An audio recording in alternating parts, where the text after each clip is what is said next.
നമസ്കാരം. എല്ലാ ഓസ്ട്രേലിയയിലെ മലയാളികൾക്കും ഗുഡ് മോർണിംഗ് ഓസ്ട്രേലിയയുടെ മോർണിംഗ് ന്യൂസിലേക്ക് സ്വാഗതം.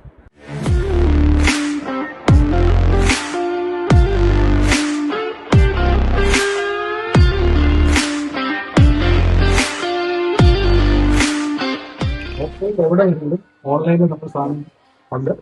അത് പഞ്ചായത്തിനായാലും ബ്രാഞ്ചൊക്കെ ആയാലും സർക്കാരിലാണെങ്കിൽ രണ്ടോ മൂന്നോ ദിവസം സംഗതി എത്തിയിരുന്നു. ഇപ്പം വിക്ടോറിയയിലെ എല്ലാ കടയിലും ഞങ്ങൾക്ക് കൊടുക്കാൻ പറ്റുന്നുണ്ട്. നിങ്ങൾ എല്ലാവരും മേടിക്കണം. പശ്ചിമേഷ്യൻ യുദ്ധത്തെ തുടർന്ന് ഓസ്ട്രേലിയയിൽ ഇന്ധനക്ഷാമം ഉണ്ടാകുമെന്ന ആശങ്കകൾക്കിടയിൽ ജനങ്ങൾക്ക് മുന്നറിയിപ്പുമായി പ്രധാനമന്ത്രി ആന്റണി ആൽബനീസി. രാജ്യത്ത് നിലവിൽ ഇന്ധന വിതരണ നില സുരക്ഷിതമാണെന്നും ജനങ്ങൾ പരിഭ്രാന്തരായി ഇന്ധനം ശേഖരിക്കേണ്ട സാഹചര്യമില്ലെന്നും അദ്ദേഹം വ്യക്തമാക്കി. പലയിടങ്ങളിലും പെട്രോൾ പമ്പുകളിൽ ജനങ്ങൾ ഇന്ധനം നിറയ്ക്കാൻ വലിയ തിരക്ക് കൂട്ടുന്നതായി റിപ്പോർട്ടുകളുണ്ട്. ഇത്തരത്തിൽ അനാവശ്യമായി ഇന്ധനം വാരിക്കൂട്ടുന്നത് വിതരണ ശൃംഖലയെ അനാവശ്യമായ സമ്മർദ്ദത്തിലാഴ്ത്തുമെന്നും പ്രധാനമന്ത്രി മുന്നറിയിപ്പിൽ വ്യക്തമാക്കി. നിലവിൽ സ്റ്റോക്ക് പരിശോധിച്ചതിൽ ആശങ്കപ്പെടേണ്ട സാഹചര്യമില്ലെന്നും വിതരണം തടസ്സമില്ലാതെ തുടരാൻ സർക്കാർ എല്ലാ നടപടികളും സ്വീകരിച്ചിട്ടുണ്ടെന്നും അദ്ദേഹം കൂട്ടിച്ചേർത്തു. അന്താരാഷ്ട്ര വിപണിയിലെ വിലക്കയറ്റം പ്രാദേശിക വിപണിയിൽ പ്രതിഫലിക്കുന്നുണ്ടെങ്കിലും ഇന്ധനം കിട്ടാനില്ലാത്ത അവസ്ഥ രാജ്യത്ത് ഇല്ലെന്ന് ഊർജ്ജ മന്ത്രാലയവും സ്ഥിരീകരിച്ചു. ഓസ്ട്രേലിയയിൽ ഇന്ധനവില കുത്തനെ ഉയർന്ന പശ്ചാത്തലത്തിൽ പ്രധാന ഇന്ധന വിതരണക്കാർക്കെതിരെ അനധികൃതമായ വില ഉയർത്തിയെന്ന ആരോപണത്തിൽ അന്വേഷണം ആരംഭിച്ചു. രാജ്യത്തെ മത്സര നിയന്ത്രണ ഏജൻസിയായ ഓസ്ട്രേലിയൻ കോമ്പറ്റീഷൻ ആൻഡ് കൺസ്യൂമർ കമ്മീഷനാണ് അന്വേഷണം ആരംഭിച്ചിരിക്കുന്നത്. ഇറാൻ യുദ്ധത്തെ തുടർന്നുണ്ടായ ഇന്ധനക്ഷാമം മുതലെടുത്ത ആംബോൾ, BP, മൊബൈൽ, വിവ എനർജി തുടങ്ങിയ കമ്പനികൾ വില അന്യായമായി ഉയർത്തിയെന്നാണ് ആരോപണം. ഗ്രാമീണ പ്രാദേശിക മേഖലയിൽ ഡീസൽ ലഭ്യത കുറവായതും സ്വതന്ത്ര വിതരണക്കാർക്ക് ഇന്ധനം ലഭിക്കാത്തതും അന്വേഷണത്തിന് കാരണമായിട്ടുണ്ട്. രാജ്യത്ത് വൈദ്യുതി നിരക്കിൽ നേരിയ കുറവുണ്ടായിരുന്നു. എന്നാൽ പശ്ചിമേഷ്യയിൽ തുടരുന്ന ഇറാൻ-ഇസ്രായേൽ യുദ്ധം ഈ ആശ്വാസം ഇല്ലാതാക്കിയേക്കുമെന്ന് സാമ്പത്തിക വിദഗ്ധർ മുന്നറിയിപ്പ് നൽകുന്നു. കഴിഞ്ഞ കുറച്ചു മാസങ്ങളായി രാജ്യത്തെ മൊത്ത വ്യാപാര വിപണിയിൽ വൈദ്യുതി വില കുറഞ്ഞു വരികയായിരുന്നു. ഇതിന്റെ ഗുണം ഉപഭോക്താക്കൾക്ക് ലഭിച്ചു തുടങ്ങുന്നതിനിടെയാണ് യുദ്ധം രൂക്ഷമായിരിക്കുന്നത്. യുദ്ധം കാരണം അന്താരാഷ്ട്ര തലത്തിൽ ഗ്യാസ്, കൽക്കരി എന്നിവയുടെ വില ഉയരുന്നത് ഓസ്ട്രേലിയയിലെ വൈദ്യുതി ഉൽപാദന ചെലവ് വർദ്ധിപ്പിക്കാൻ കാരണമാകും. കൂടാതെ ഇന്ധന പ്രതിസന്ധിക്ക് പിന്നാലെ ഊർജ്ജ മേഖലയിലും വിലക്കയറ്റമുണ്ടായാൽ അത് സാധാരണക്കാരുടെ കുടുംബ ബജറ്റിനെ സാരമായി ബാധിക്കുകയും ചെയ്യും. നിലവിലെ കുറഞ്ഞ നിരക്ക് എത്രനാൾ തുടരുമെന്ന തരത്തിൽ അനിശ്ചിതത്വം നിലനിൽക്കുകയാണെന്നും സ്ഥിതിഗതികൾ നിരീക്ഷിച്ചു വരികയാണെന്നും ഊർജ്ജ മന്ത്രാലയം വ്യക്തമാക്കി. ഫാർ നോർത്ത് ക്യൂൻസ്ലൻഡ് തീരത്ത് ചുഴലിക്കാറ്റ് ഭീഷണി ശക്തമാകുന്നു. മേഖലയിൽ രൂപപ്പെട്ട ന്യൂനമർദ്ദം ഈ ആഴ്ച അവസാനത്തോടെ തീവ്ര ചുഴലിക്കാറ്റായി മാറാൻ സാധ്യതയുണ്ടെന്നാണ് കാലാവസ്ഥാ നിരീക്ഷണ കേന്ദ്രം നൽകുന്ന മുന്നറിയിപ്പ്. കോറൽ സീയിൽ സ്ഥിതി ചെയ്യുന്ന ഈ ന്യൂനമർദ്ദം നിലവിൽ ശക്തി പ്രാപിച്ചുകൊണ്ടിരിക്കുകയാണ്. നരേൻ എന്ന് പേരിട്ടിരിക്കുന്ന ഈ ചുഴലിക്കാറ്റ് വെള്ളിയാഴ്ചയോടെ തീരദേശ മേഖലകളിൽ ആഞ്ഞടിച്ചിരിക്കും. ഇതിന്റെ ഫലമായി വടക്കൻ ക്യൂൻസ്ലൻഡിൽ അതിശക്തമായ മഴയ്ക്കും കാറ്റിനും സാധ്യതയുണ്ട്. കടക്ഷോഭത്തിനും വെള്ളപ്പൊക്കത്തിനും സാധ്യതയുള്ളതിനാൽ തീരദേശവാസികൾ കനത്ത ജാഗ്രത പാലിക്കണമെന്നും ദുരന്ത നിവാരണ സേന നിർദ്ദേശം നൽകിയിട്ടുണ്ട്. അത്യാവശ്യമല്ലാത്ത യാത്രകൾ ഒഴിവാക്കണമെന്നും വീടുകളിൽ ആവശ്യമായ മുൻകരുതലുകൾ എടുക്കണമെന്നും അധികൃതർ അറിയിച്ചിട്ടുണ്ട്. സ്ഥിതിഗതികൾ നിരീക്ഷിക്കാൻ പ്രത്യേക കൺട്രോൾ റൂമുകൾ തുറന്നിട്ടുണ്ട്. Planning to buy your dream jewelry the smart way? Introducing our Jewelry Purchase Program, a simple way to purchase your jewelry through easy monthly installments. Choose the monthly installment amount and plan duration as per your convenience.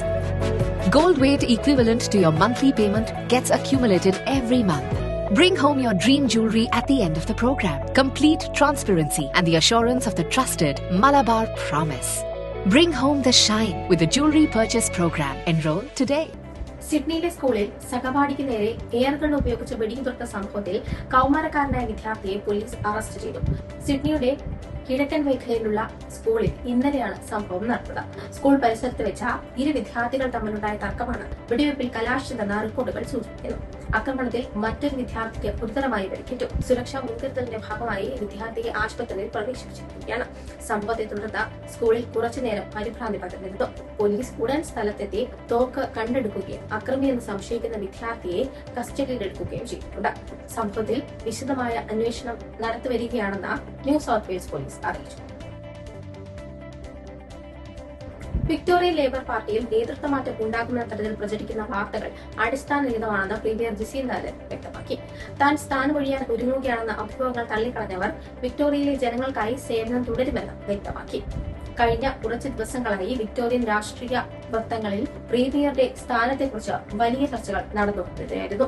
Labour പാർട്ടിക്കുള്ളിൽ Jacinda ആർഡന്റെ നേതൃത്വത്തിനെതിരെ അതൃപ്തിയുണ്ടെന്നും ഉടൻ പുതിയ നേതാവിനെ തിരഞ്ഞെടുക്കുമെന്നുമായിരുന്നു പുറത്തുവന്ന റിപ്പോർട്ടുകൾ സൂചിപ്പിച്ചിരുന്നത്. താൻ പൂർണ്ണ ആത്മവിശ്വാസത്തിലാണെന്നും പാർട്ടിക്കുള്ളിൽ ഭിന്നതകളില്ലെന്നും premier മാധ്യമങ്ങളോട് വ്യക്തമാക്കി. സംസ്ഥാനത്തെ പ്രധാനപ്പെട്ട അടിസ്ഥാന സൗകര്യ വികസന പദ്ധതികളിലും സാമ്പത്തിക കാര്യങ്ങളിലും ശ്രദ്ധ കേന്ദ്രീകരിക്കാനാണ് താൻ ആഗ്രഹിക്കുന്നതെന്നും അവർ വ്യക്തമാക്കി. രാജ്യത്ത് 5-1 തൊഴിലുടമകളും ഈ മാസം അവസാനത്തോടെ ജീവനക്കാരെ പിരിച്ചുവിടാൻ ഒരുങ്ങുന്നതായി റിപ്പോർട്ടുകൾ പുറത്തുവന്നു. ഓസ്ട്രേലിയൻ HR ഇൻസ്റ്റിറ്റ്യൂട്ട് പുറത്തുവിട്ട 2026 ആദ്യപാദ ക്വാർട്ടർലി ഓസ്ട്രേലിയൻ വർക്ക് ഔട്ട്ലുക്ക് സർവേയിലാണ് ഈ വിവരങ്ങൾ പുറത്തുവിട്ടിരിക്കുന്നത്. സർവേയിൽ പങ്കെടുത്ത 19% സംഘടനകളും ആദ്യപാദത്തിൽ തന്നെ ജീവനക്കാരെ കുറയ്ക്കാനുള്ള നടപടികൾ സ്വീകരിക്കുമെന്ന് വ്യക്തമാക്കിയിട്ടുണ്ട്. ജീവിത ചെലവ് വർധനവിൽ വലയുന്ന സാധാരണക്കാരായ തൊഴിലാളികൾക്ക് കനത്ത ആഘാതമാകുന്ന തരത്തിലാണ് പുറത്തുവന്ന കണക്കുകൾ വ്യക്തമാക്കിയിരിക്കുന്നത്. എങ്കിലും 2023 ഈ സർവേ ആരംഭിച്ചതിനു ശേഷമുള്ള ഏറ്റവും കുറഞ്ഞ മൂന്നാമത്തെ നിരക്കാണിതെന്ന നേരിയ ആശ്വാസം പകരുന്നുണ്ട്. സർവേ പ്രകാരം പിരിച്ചുവിടൽ ഭീഷണി ഏറ്റവും കൂടുതൽ നിലനിൽക്കുന്നത് ആരോഗ്യ വിദ്യാഭ്യാസ മേഖലകളിലാണ്. ഈ മേഖലകളിൽ 26% സ്ഥാപനങ്ങളും പിരിച്ചുവിടൽ ആലോചിക്കുന്നുണ്ട്. ഉൽപാദന മേഖലയിൽ ഇത് 23%.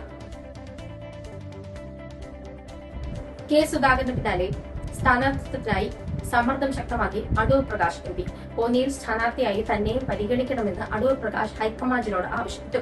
കെ സുധാകരന് നേതൃത്വം വഴങ്ങുമെന്ന റിപ്പോർട്ടുകൾക്ക് പിന്നാലെയാണ് അടൂർ പ്രകാശും സമ്മർദ്ദം ശക്തമാക്കുന്നത്. മത്സരിക്കാനില്ലെന്ന ഫേസ്ബുക്ക് പോസ്റ്റ് പിൻവലിച്ചതിന് പിന്നാലെയാണ് അടൂർ പ്രകാശിന്റെ സമ്മർദ്ദ നീക്കം.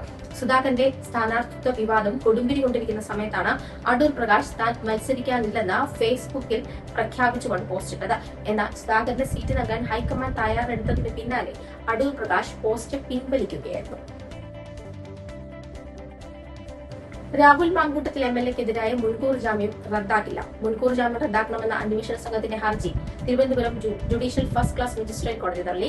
മുൻകൂർ ജാമ്യം നിലനിൽക്കുമെന്ന് കോടതി വ്യക്തമാക്കി. രണ്ടാമത്തെ കേസിൽ മുൻകൂർ ജാമ്യം റദ്ദാക്കണമെന്നായിരുന്നു അന്വേഷണ സംഘത്തിന്റെ ആവശ്യം. ജാമ്യം ലഭിച്ച ശേഷം രാഹുൽ മാങ്കൂട്ടത്തിൽ പരാതിക്കാരിയെ വിളിച്ചിരുന്നു.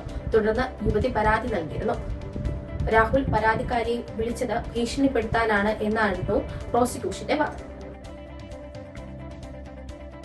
ഇതോടെ ഇന്നത്തെ വാർത്തകൾ അവസാനിക്കുന്നു. നന്ദി, നമസ്കാരം.